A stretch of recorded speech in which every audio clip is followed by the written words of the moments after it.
Hello বন্ধুরা, আসসালামু আলাইকুম। আশা করি যে যেখানে আছেন সকলেই ভালো আছেন।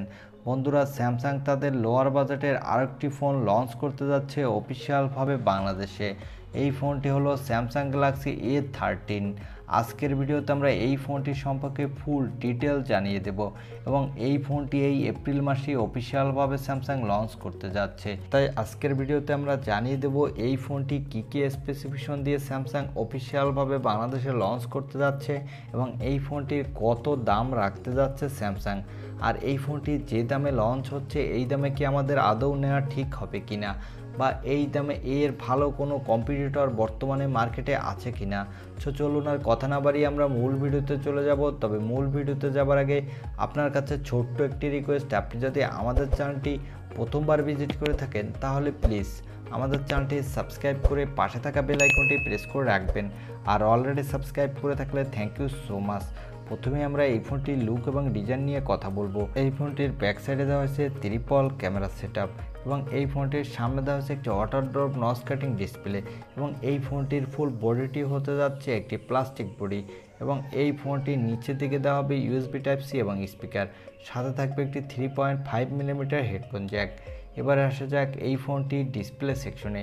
এই ফোনটিতে ডিসপ্লে হিসেবে দেওয়া হয়েছে 6.6 ইঞ্চি মাপের একটি full HD plus TFT display. তবে এখানে যদি water drop notch cutting display না দিয়ে স্যামসাং যদি একটি মিডল পাঞ্চল কাটিং ডিসপ্লে দিত তাহলে আরও বেটার হতো।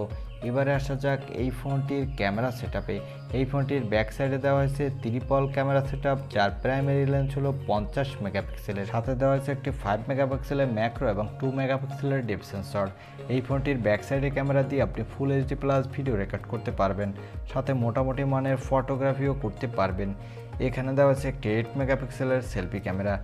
এই ক্যামেরাটি দিয়েও আপনি ভালো মানের সেলফি তুলতে পারবেন, সাথে full HD plus video record করতে পারবেন। এই ফোনটির পাওয়ারের কথা বলতে গেলে এখানে দেওয়া আছে এক্সিনোসের 850 এসওসি, যার ফলে এই প্রসেসরটি দিয়ে আপনি PUBG, free fire, call of duty, অ্যাসপাল9-এর মতো গেম প্লে করতে পারবেন।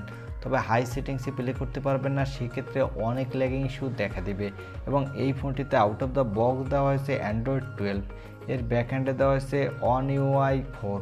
এই ফোনটিতে সিকিউরিটির জন্য দেওয়া হয়েছে সাইড মাউন্টেড ফিঙ্গারপ্রিন্ট সেন্সর এবং এখানে দেওয়া হয়েছে ব্যাটারির জন্য 5000 mAh ব্যাটারির সাথে দেওয়া হয়েছে 15 ওয়াটের একটি ফাস্ট চার্জার। এবার আসা যাক এই ফোনটির দাম কত রাখবে স্যামসাং বাংলাদেশে এবং এই ফোনটি বাংলাদেশে অফিসিয়ালভাবে কবে লঞ্চ হতে পারে। এই ফোনটির দাম স্যামসাং বাংলাদেশে রাখবে এর বেস ভেরিয়েন্টটি অর্থাৎ 464 GB ভেরিয়েন্টটি প্রায় 20,000 টাকা এবং এর হায়ার ভেরিয়েন্টগুলোর দাম আরেকটু বেশি হবে। এবং এই ফোনটি বাংলাদেশে স্যামসাং 15ই এপ্রিলের আগেই লঞ্চ করবে অফিসিয়ালভাবে। এবার বলবো স্যামসাংয়ের এই ফোনটি কি এই বাজেটে আমাদের নেওয়া ঠিক হবে কিনা, বা এই ফোনটির ভালো কোনো বিকল্প বর্তমান মার্কেটে আছে কিনা। যারা একটি ভ্যালু ফর মানি প্রোভাইড করা ফোন কিনতে চান তারা এই ফোনটি নেবেন না।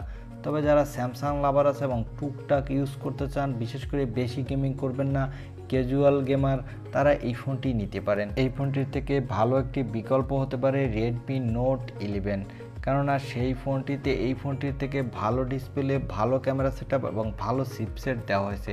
তাই সেই ফোনটি কিনলে আপনি একটু বেশি লাভবান হবেন। এই ছিল আজকের ভিডিও। আর ভিডিওটি ভালো লাগলে অবশ্যই একটি লাইক দিয়ে আমাদের চ্যানেলটি সাবস্ক্রাইব করে পাশে থাকা বেল আইকনটি প্রেস করে রাখবেন। দেখা হবে অন্য কোনো ভিডিওতে। আজকের মতো আল্লাহ হাফেজ।